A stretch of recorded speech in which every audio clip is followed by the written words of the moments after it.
Yo, what is up guys? Welcome back to a brand new F1 22 esports video. This is round 2 around Imola. Last time out we finished second behind Lucas Blakely, and now it's time to go into the race. We're starting P10.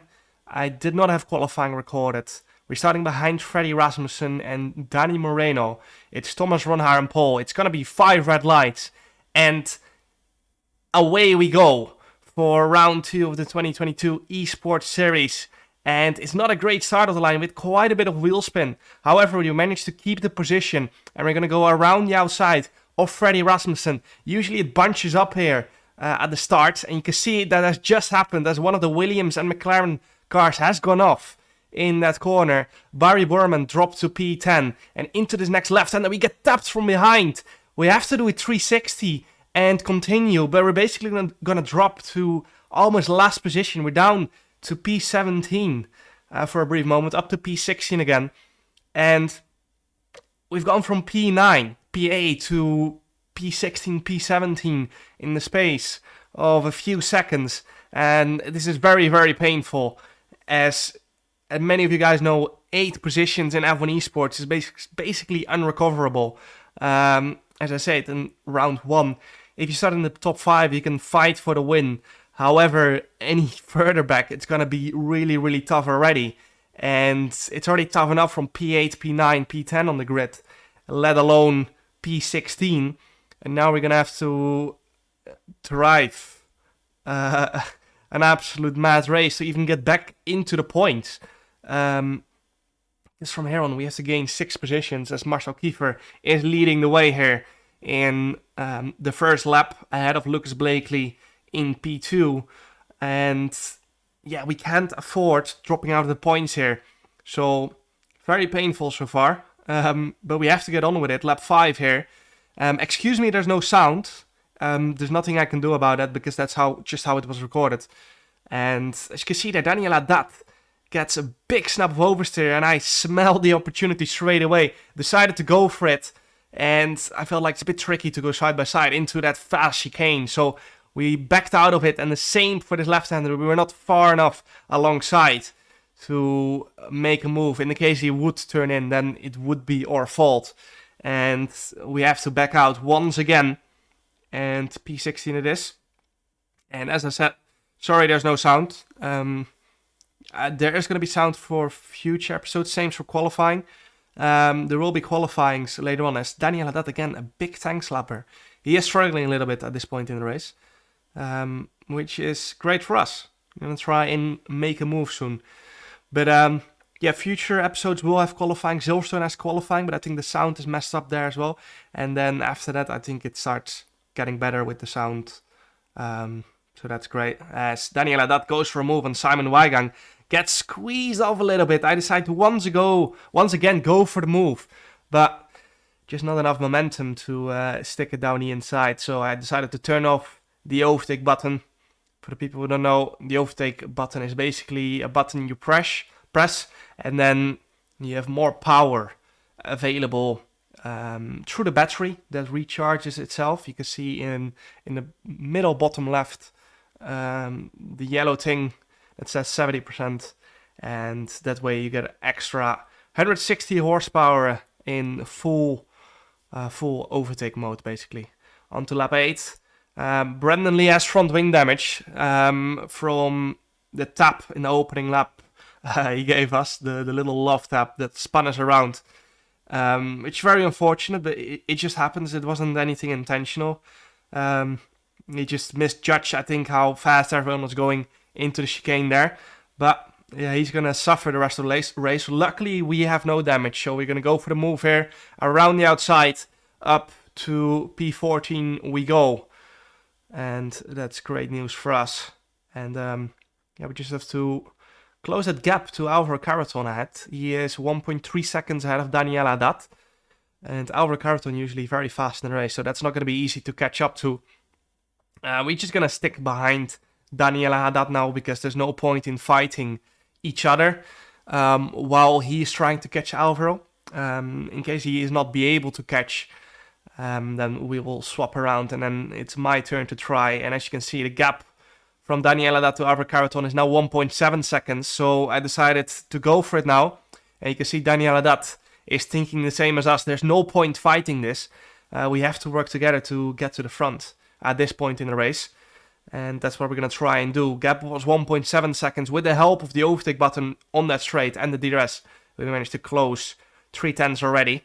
And we're just going to use that battery that you can see in the middle bottom left to keep closing. We're going to push the tires in these next few laps as hard as we can.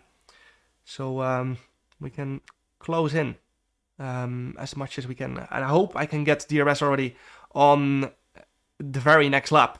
And you can see we've gained already 6/10. And we're just going to keep using the battery, keep pushing as hard as we can through the corners to catch up. And then once we're within the 1 second window that you can see in the top left, we're now 9/10 behind Overclockers. That means we will get DRS. The drag reduction system opens, of course, on the straight, which gives you less drag and then more top speed. And that gives you a lot of extra straight line speed. It's basically like running without rear wing almost. Daniel Haddad, however, did not manage to stay within the DRS. And he's going to box at the end of this lap for a new set of mediums. As you can see, we set a fast lap of the race, so it shows that we have very good race pace. And Tomek Poratsis has basically been behind us since lap 1. So yeah, but now he is out of the DRS. I don't know, maybe he can catch back up with the help of ERS like we just did. Maybe he can't. Maybe he will box as well and go for the undercut like Daniel Haddad did. And so is Overclockers gonna do. But a lot of people also staying out. And we're gonna continue because I felt like because we were so far back, it's better to go for a risky strategy, stay out, and have fresh tires in the end and see if we can make some moves at that point in the race. Now, still just over a second behind Simon Weigang, and we're just going to try and close that gap a little bit more so we can get DRS once again, because it is so powerful. But, of course, that little mistake cost us some time. We're just going to keep pushing as hard as we can. We've emptied the battery, and we are pushing the tires as hard as we can now, because we have got no battery. We have to do it purely off cornering speed to close the gap now, which we're going to try and do, of course. You see the car, it just wants to move around so much in every single corner. Manuel Biancolila, 3.6 seconds behind us. Brendan Lee, 10.8 seconds. He still needs to make a pit stop as well, but that front wing damage is, of course, damaging his race a lot. And that's costing him a lot of lap time. Now, we are going to get DRS because the DRS detection zone, where you have to be within the second, was just ahead of the second last corner. And it looks like Simon Weigang is going for a move here. We've got DRS, so we're just going to try and save up the battery again. Simon gets past Philip Reicheneder. Again, he's slightly out of that 1 second window, but because Philip will get some dirty air in the next few corners, we will easily catch back up. Simon Weigang, at the end of that lap, boxed. We're going to stay out and see if we can just recharge that battery a little bit. Again, same thing as there's a lapped car that has retired, I think so. Coming out of the pits. I don't get why if people retire in the pits that they still drive the cars. The AI car still drives out on track. A bit annoying. But now, end of lap 19, we are still behind Philip Reicheneder. We decided to go for the move here as we're going to be boxing at the end of this lap. And then we have a lot of catching up to do because a lot of people boxed at like lap 14, 15. So, yeah, we're going to have to get on with it later on in this race or once we come out. And it's going to be interesting to see where we will filter out. I've pushed as hard as I can on these end laps. But yeah, we will have to fresh the tires, of course. Even if we do come out like 5, 6, maybe even 7 seconds behind other people. I reckon we can still do something from there with those new tires. Because those mediums will be struggling very, very much at the end of the race. People like Daniel Haddad, of course, boxed at the end of lap 13, 14. Same with Alvaro Carreton. And doing 19, 18 laps on a set of mediums around here is pretty tough. We are doing it on a set of hards. But yeah, mediums tires, because of the softer rubber, they wear out a lot faster, of course. So we are boxing at the end of this lap. We are now 4.4 seconds ahead of Manuel Biancolila and 13 seconds ahead of race leader Lucas Blakely. Into the box we go for a new set of mediums. Philip Reitschneider following us in for a new set of mediums as well. I think you might be able to go for softs from here on, but it's very tight and it's just not the faster way. The softs are just so bad on this game that there's no point doing more than 3-4 laps basically on them. So out onto the track we go. You can see we've already dropped down to P11 before we've even gotten anywhere close to the pit exit. So coming out here on cold tires, so Tomek Peratsis will come out ahead of us. No point fighting that. We are just gonna have to sit behind and wait until our tires have warmed up. Philip Reitschneider has lost 1.8 seconds to us in the pits, and I have no idea how that happened, but yeah, that's not ideal for him. But yeah, good for us, I guess. Brendan Lee now 11.6 seconds behind us. He boxed a lot earlier, of course, but he had to do the wing change, so he didn't really get an undercut on anyone. And now P16, a lot of time to make up. We have to get past Tomek Peratsis first, and then we have to close a 3.4 second gap to Josh Idowu, who is basically in the train towards P11. So, and then again, there's like a 4-5 second gap to the next car, which is P10. So this is not an easy task to still try and get into the points.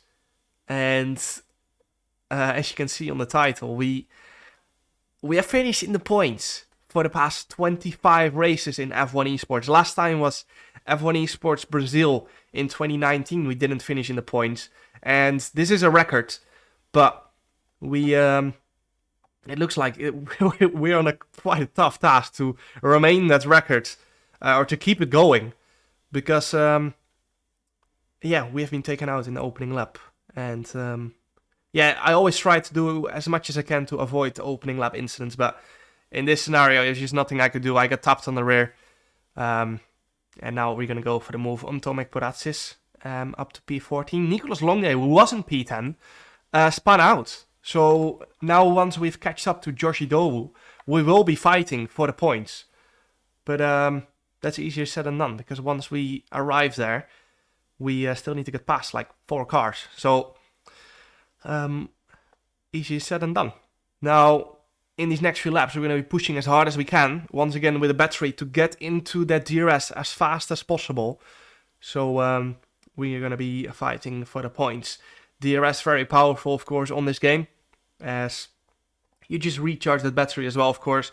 You recharge the battery through the rear brakes, and you use it, of course, when you're flat out on the straight, or if you also use the overtake button to get even a little bit more power available, and then you use more battery as well, of course.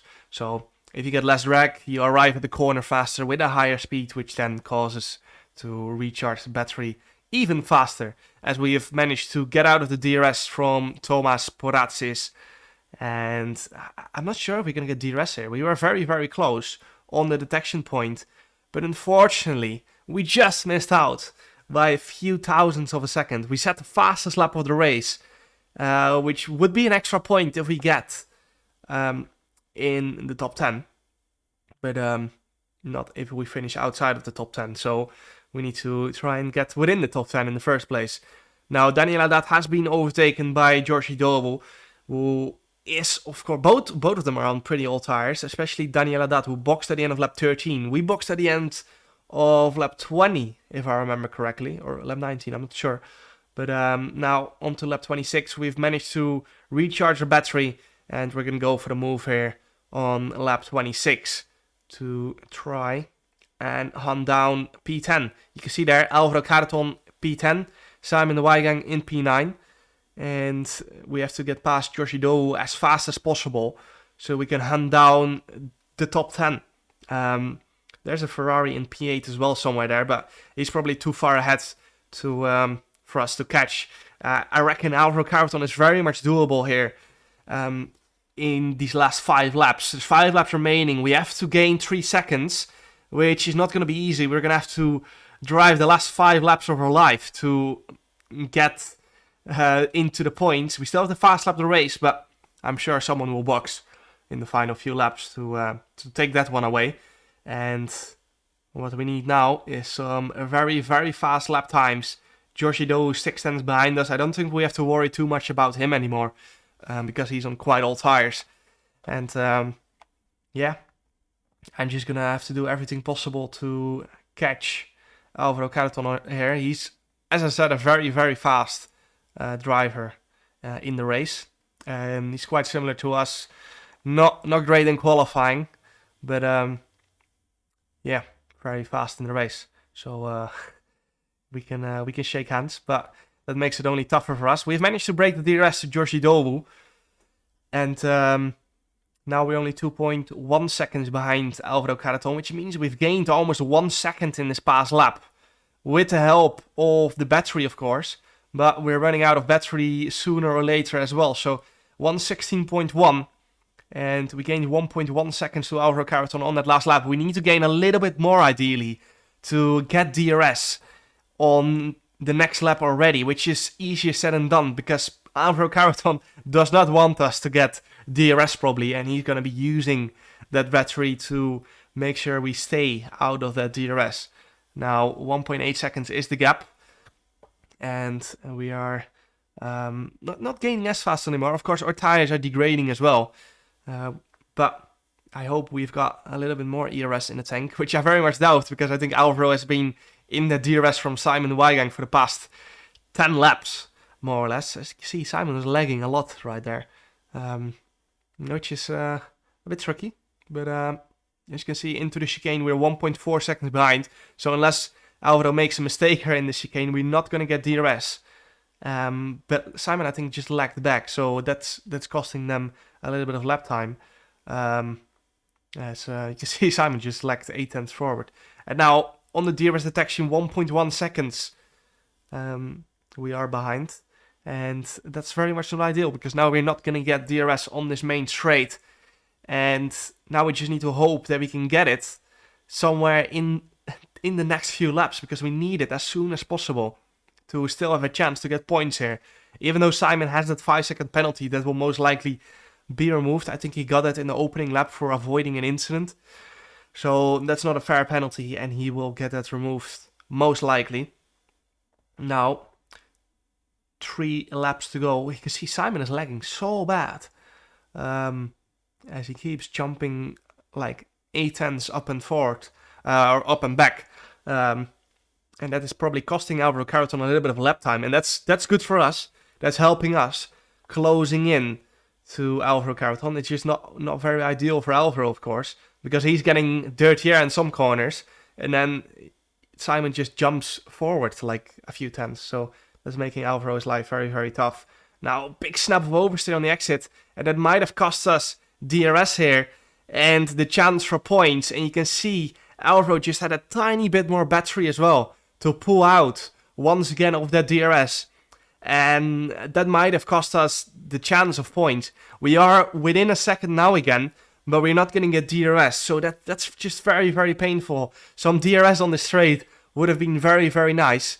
But we just missed out because of that mistake I made. Simon has managed to catch up to the Ferrari of David Tonitza. So we need to hope they maybe clash somewhere in these next 2 laps for a chance of points. But it's not looking very good at the moment. And our championship rival, Lucas Blakely, is still leading the race. And it's such a shame. Freddie Rasmussen is in P3 at the moment. And we were right next to him, or right behind him, when we got spun around. So that's just very unfortunate. Because we've most likely just missed the chance of a lot of points. I know the race might have gone completely different if we did not get spun around, but I felt like I drove a very, very good race here, and I got the most out of it. Apart from that mistake I made on the last lap, I have not made a lot of mistakes. If any, I was very fast this race, and faster than most people around me. We are going to get DRS now on this final lap. But it's just been a very unfortunate race with that opening lap. Not much I could do about it. But all we can do now is try and get that 1 point, maybe 2 points in this last lap. 7 tenths behind Overclockers now. He is on all the tires, of course, so we are going to be gaining through every single corner. He is flashing. You can see that rear light flashing, which means he's under 10% battery. So are we. But we have that tire advantage, of course, and we're gaining every single corner. And we are now 3 tenths behind on this exit. 3.3 tenths behind. We're not going to be using any battery here, because if we want to have a chance, we need to be very, very close and have more battery than Alvaro. And I think the only opportunity we're going to have left is coming out of the chicane. We're sliding around as we're pushing the car to its absolute limit in the dirty air. We're going to be flying over the chicanes. You can see, again, a little bit of a snap. The car is so on the edge. But we have more battery going into the final 2 corners. We have the run. Can we maybe send it up the inside? We don't. I felt like it was very much not worth it to go for that move. Maybe on the exit here, we can get the slipstream and a little bit of DRS, but it's not going to be enough. And we are going to be coming home in P11 after Simon Weigang his penalty removal. And yeah, I tried my best this race. It was not enough after spinning out in the opening lap. But yeah, Freddie Rasmussen comes home in P3. We were right behind him after the opening lap. I reckon we have lost out on a lot of points here today. Lucas Blakely wins the race and goes to 50 points. So we are already 32 points behind the championship leader. It is what it is. I hope you guys enjoyed the race nonetheless. I certainly did. It was one of my maybe not best races in Open Esports, but it was a very solid race. And I reckon we did make quite the comeback drive. Hope you guys enjoyed this F1 Esports race. Make sure to like and subscribe, and see you guys next time. Ciao.